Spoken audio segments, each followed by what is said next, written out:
It was a bright, cold day in April, and the clocks were striking 13.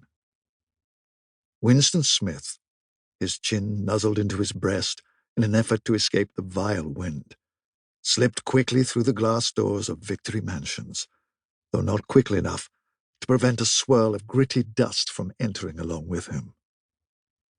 The hallway smelt of boiled cabbage and old rag mats. At one end of it, a colored poster, too large for indoor display, had been tacked to the wall. It depicted simply an enormous face, more than a meter wide. The face of a man of about 45, with a heavy black moustache and ruggedly handsome features. Winston made for the stairs. It was no use trying the lift. Even at the best of times, it was seldom working, and at present, the electric current was cut off during daylight hours. It was part of the economy drive in preparation for Hate Week. The flat was 7 flights up, and Winston, who was 39 and had a varicose ulcer above his right ankle, went slowly, resting several times on the way. On each landing, opposite the lift shaft, the poster with the enormous face gazed from the wall. It was one of those pictures which are so contrived that the eyes follow you about when you move. "Big Brother is watching you," the caption beneath it ran. Inside the flat, a fruity voice was reading out a list of figures which had something to do with the production of pig iron. The voice came from an oblong metal plaque, like a dulled mirror, which formed part of the surface on the right-hand wall. Winston turned a switch, and the voice sank somewhat, though the words were still distinguishable. The instrument, the telescreen it was called, could be dimmed, but there was no way of shutting it off completely. He moved over to the window. The smallish, frail figure, the meagerness of his body merely emphasized by the blue overalls which were the uniform of the party.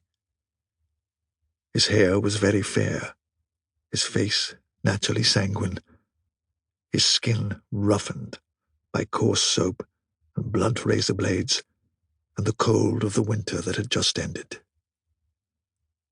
Outside, even through the shut window pane, the world looked cold.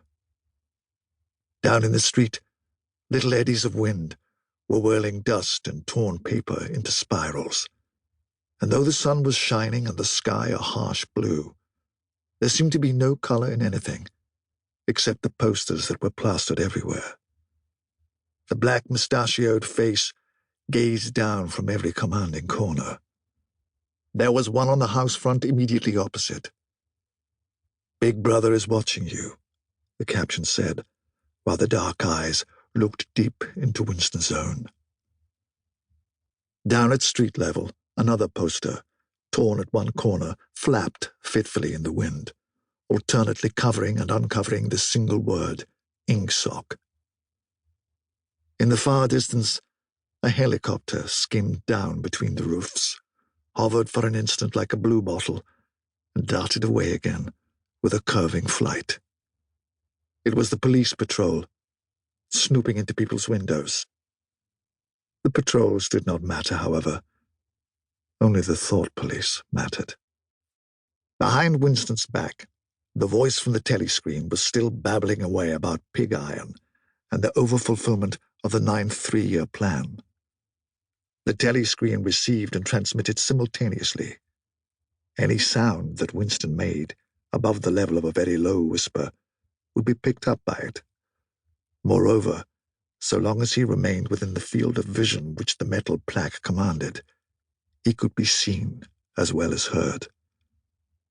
There was, of course, no way of knowing whether you were being watched at any given moment.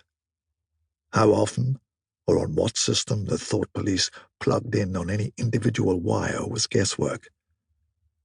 It was even conceivable that they watched everybody all the time. But at any rate, they could plug in your wire whenever they wanted to.